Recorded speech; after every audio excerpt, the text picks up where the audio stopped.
Hey everyone, welcome back to the channel. If you're here, you're probably looking to cancel your Rebtel subscription, and I'm here to make it super straightforward for you. Rebtel is a great service for international calls, but sometimes life changes, and you need to cut ties. This full guide for 2025 will walk you through the process step by step, so you can do it quickly and without any hassle. First things first, make sure you have your Rebtel account details handy.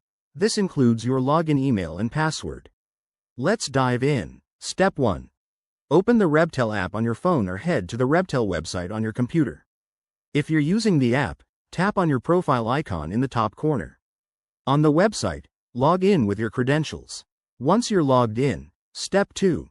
Navigate to the Settings or Account section. This is usually found in the menu.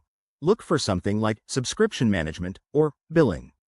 It's designed to be user-friendly, so it shouldn't take long. Now, Step 3. Find your active subscriptions. You'll see a list of your plans here.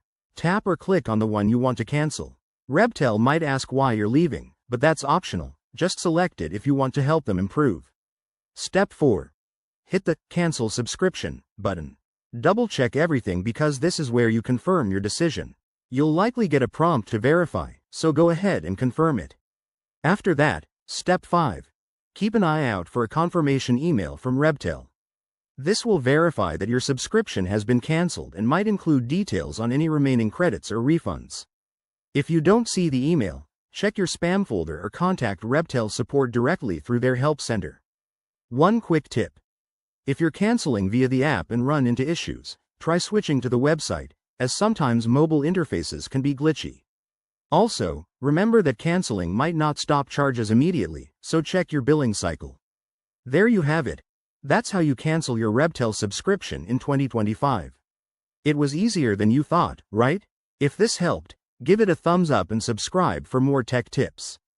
Drop any questions in the comments, and I'll see you in the next video.